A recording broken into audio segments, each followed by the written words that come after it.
చెప్పండి.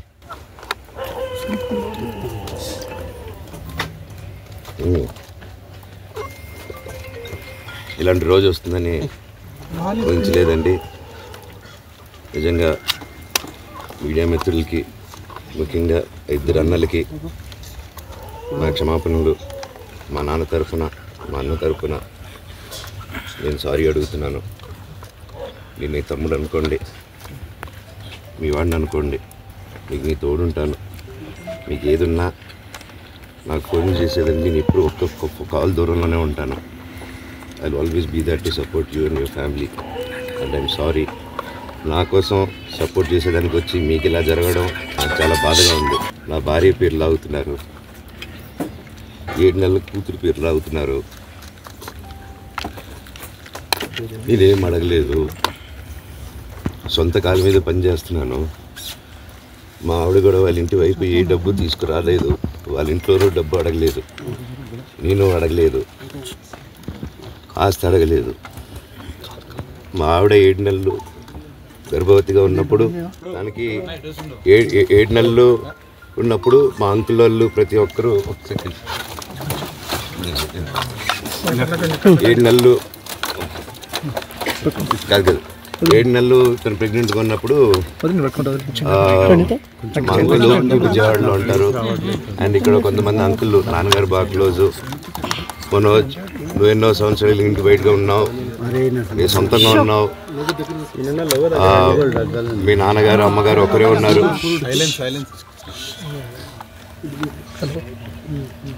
మీ నాన్నగారు అమ్మగారు ఒకరే ఉన్నారు. మీ అన్నయ్య ఏమో దుబాయ్కి షిఫ్ట్ అయిపోయాడు ఫ్యామిలీతో.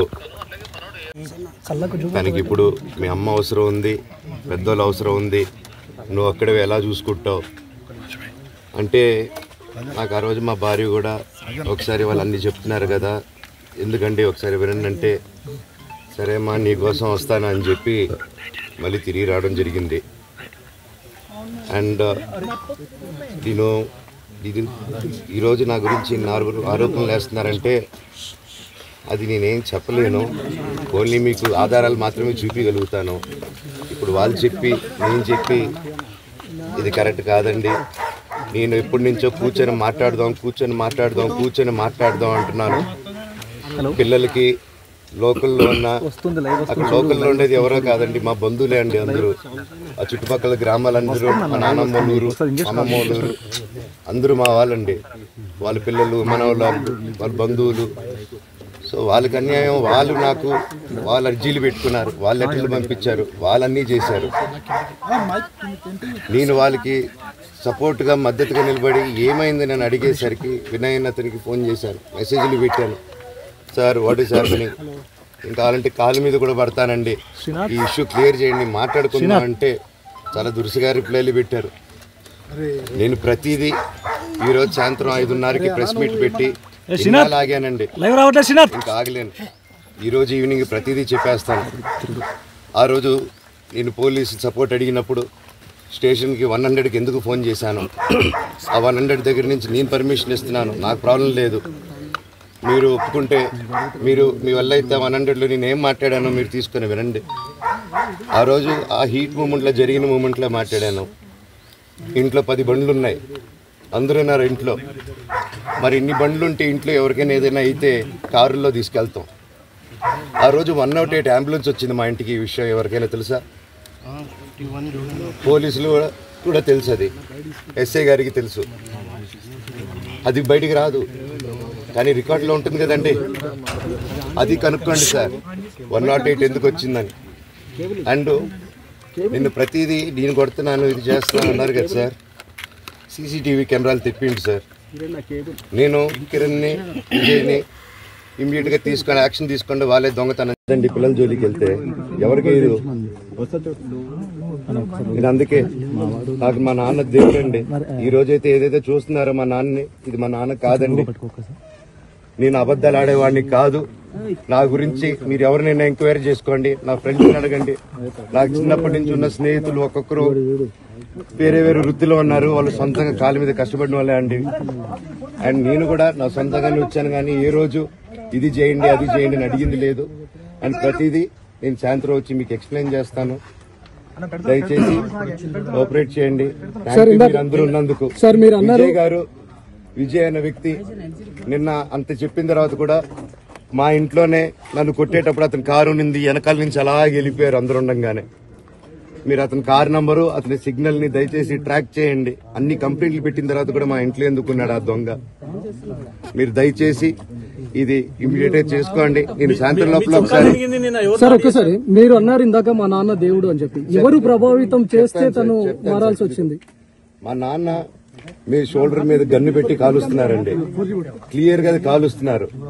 ఆయన నేను పనులు చేసుకుంటూ అన్ని రకరకాలుగా ఉన్నప్పుడు ఆయన బ్రెయిన్ వాష్ చేసుకుని నా వ్యక్తిగత జీవితంలో బయట పెట్టి నన్ను, నా వ్యక్తిగత జీవితం తప్ప అది కూడా నేనేం తప్పు చేయలేదండి. నేను ప్రేమించిన అమ్మాయిని పెళ్లి చేసుకున్నాను, ఆ అమ్మాయి కోసం పోరాడాను. దాంట్లో తప్పేంటంటే నాకు అర్థం కావట్లేదు. అండ్ ఈరోజు వచ్చి 10 మందికి నిలబడినప్పుడు నేను చెడ్డోడిని అయిపోయాను. ఎక్కడ సైన్ పెట్టమంటే పెట్టాను, రమ్మంటే వచ్చాను, పొమ్మంటే పోయాను. ఎన్ని సినిమాలు చేయమంటే అన్ని సినిమాలు చేశాను. అన్న కంపెనీల్లో పనిచేశాను, సాంగులు చేశాను, వాళ్ళకి రికార్డింగ్లు చేశాను, ఫైట్ డైరెక్షన్లు చేశాను. ఎంతో గొడ్డులా కష్టపడాను, మనసు పూర్తిగా సంతోషంగా చేశాను. నాకు ₹1 అడిగింది లేదు, ఆశించలేదు. నేను దానికోసం నాకు కావాలి, నేను పనిచేసిన దాన్ని కూడా నేను అడగట్లేదు. ఒకటే అడుగుతున్నాను, మీకు నిజం తెలియాలి. అందుకోసమే ఏంట్రా వీడు అన్ని బయట పెడుతున్నాడు అనుకోవచ్చు, కానీ ఈరోజు నాకు భార్య పిల్లలు ఉన్నారండి. ఈ రోజు నేను నిలబడకపోతే రేపు నా కొడుకు పెద్దోడైన తర్వాత, కూతురు పెద్ద అయిన తర్వాత వాళ్ళకి నేను సమాధానం చెప్పుకోలేను. నేను దొంగతనం చేసి వేరే వాళ్ళు కడుపులు కొట్టి నా పిల్లల మొహం నేను చూడలేను, ఆ కూడు నా పిల్లలకి పెట్టలేను. మా నాన్న నన్ను అలా పెంచలేదు, మా అమ్మ నన్ను అలా పెంచలేదు. మధ్యలో మా అమ్మ నలిగిపోతుంది. మా అమ్మని హాస్పిటల్లో అడ్మిట్ అయ్యారని చెప్పి నేను అబద్దాలు ఆడారు. హాస్పిటల్కి వెళ్ళి చెక్ చేయించుకుంది అమ్మ. నువ్వు వెళ్ళిపో ఇంట్లో నుంచి, నువ్వు వెళ్ళిపోతే వీడిని చూసుకుంటావు మేమంటే, మేము మంచిగా మాట్లాడి పంపిస్తా అంటే నమ్మి ఆవిడ 3 రోజుల నుంచి దడదడగా ఉంటే వెళ్ళింది అమ్మ. అంటే ఏజీ కలడం వాస్తవం చూపించుకొని ఇమీడియట్ గా మా అన్నింటికి వెళ్ళిపోయి అన్నింట్లో పడుకున్నారు. మీకు ప్రతిదీ తెలుస్తుంది. ఈ రోజుల్లో ఏది దాచలేరు. మరి ఇంత క్యారెక్టర్ అసాసినేషన్ నేను చేయని దానికి చేశారు అని, నా భార్య వచ్చిన తర్వాత నేను చెడ్డోడినయ్యానని, అదే వాళ్ళ తల్లిదండ్రులు ఉండుంటే గమ్మునుంటారా అండి? ఈరోజు నేను గమ్మునుంటే ఎలా అండి? తనకి తల్లి అయినా తండ్రి అయినా అన్ని నేనే అండి. ఈరోజు తను వాళ్ళ ఇంట్లో ఆధారపడదు, నేను మా ఇంట్లో ఆధారపడను. నేను నా సినిమాలు చేసుకుంటున్నాను. తను సొంతంగా ఒక టాయ్ కంపెనీ పెట్టుకుంది. లాక్డౌన్ లో నా అహం బ్రహ్మాస్మి సినిమా మా ప్రేమ కోసం ఆపేసినప్పుడు నిర్దాక్షిణంగా నేను చెన్నైకి షిఫ్ట్ అయిపోయి ఊర్లో వద్దని మేము అక్కడ కూర్చొని, నేను మనోజ్ నువ్వు బొమ్మలు గీస్తావు కదా, కథలు రాస్తావు కదా, బొమ్మలకి ఆత్మనిర్భర్ అని నరేంద్ర మోడీ గారు అనౌన్స్ చేశారు. ఈ బొమ్మలు, నీకు బొమ్మలు ఇష్టం, పిల్లలు ఉన్నారు, మనమే క్రియేట్ చేద్దాం బొమ్మలు అంటే నేను డ్రాయింగ్లు చేసి కథలు రాసుకొని నా ఫ్రెండ్స్ దగ్గర కొంచెం అప్పులు చేసుకొని మేమే పెట్టుబడులు పెట్టుకుంటూ, నా ఫ్రెండ్స్ కూడా పెద్ద కష్టపడి వచ్చిన వాళ్ళండి. వాళ్ళకున్న కొంతలో నాకు పంచుకుంటూ, మమ్మల్ని కాపాడుకుంటూ, ఒకరినొకరు కాపాడుకుంటూ నిలబడి ఈ రోజు మనీని నిలదొక్కున్నాం అండి. నేను నా భార్య, తను కష్టపడుతుంది. ఇప్పుడు కాశ్మీర్ నుంచి కన్యాకుమారి వరకు ఓన్లీ తను, నేను, ఇంకొక 3-4 కలిసి దీన్ని ఇంత దూరం తీసుకొచ్చామండి. ఈ రోజు నేను మళ్ళీ సినిమాలకు వచ్చేసాను. అందుకే ఈ రోజు నేను నిలబడపోతే ఇది నా పిల్లలకి చెప్పేది కరెక్ట్ కాదు, ఎవరికి కరెక్ట్ కాదు. ఇన్నాళ్ళు గమ్మునున్నాను ఓకే, కానీ వాళ్ళ నాన్న ఆస్తుల కోసం కొట్లాడుతున్నాడా, మంచి కోసం నిలబడుతున్నాడా అనేది ఈ రోజు మీకు సాయంత్రం వచ్చిన ప్రూఫ్స్ అన్ని వదులుతాను.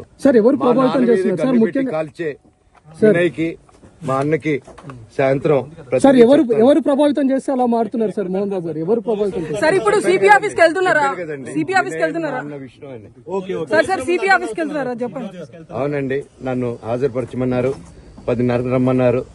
మీరందరూ చూశారు. నాకు మొన్న ఫస్ట్ రోజు తగిలి బాగా నొప్పి వచ్చింది, మెడ, కాలు. 3 వారాల క్రితం ఫైట్ లో నాకు మజిల్ టైర్ అయింది, గ్రేడ్ 1 టైర్ రైట్ లెగ్ లో. లెఫ్ట్ లెగ్ లో మళ్ళీ దెబ్బలు తగిలాయి మొన్న. సో అందుకే కొంచెం బ్యాలెన్స్ ఇది ఉంది. మందులు హెవీ మెడికేషన్ ఇచ్చారు, హెవీ ప్యాచ్ కూడా వేశారు నాకు. దానివల్లే కొంచెం నడుస్తున్నాను. అండ్ ఇప్పుడు అందుకే రిక్వెస్ట్ చేసుకుని, సార్ నాకు కొంచెం టైం ఇవ్వండి, పాప ఉంది, సెటిల్ చేసుకొని నేను వస్తాను సార్, కొంచెం సెట్ చేసుకుని అని పోలీసుల గారికి రిక్వెస్ట్ సార్ మీ నాన్నగారు నిన్న ఒక ఆడియో రిలీజ్ చేశారు. అందులో చెప్తున్నారు మనోజ్ మద్యానికి బానిస అయ్యారు అని. దాని గురించే అంటే ఇదొక్క కామెంట్ పై ఏమంటారు? మద్యానికి బానిస అయ్యి ఇలా ప్రవర్తిస్తున్నాడు, అందుకే నేను మనోజ్ విషయంలో సీరియస్ గా ఉన్నాను అని చెప్తున్నారు. సార్ మద్యానికి బానిస ఎవరిని కొట్టాను సార్? నా పిల్లల్ని కొట్టానా, నా భార్యను కొట్టానా, మా అమ్మని కొట్టానా, మా నాన్నని కొట్టానా? ఇవన్నీ నీ మద్యానికి బ్యాలెన్సే అందరినీ కొడుతున్నాను, పొన్నాలు కొడుతుంటే సీసీటీవీలు తెప్పిండి సార్. అది దొంగతనం చేసింది నేను కాదు సార్, అది తెప్పిండి సార్ అంతా.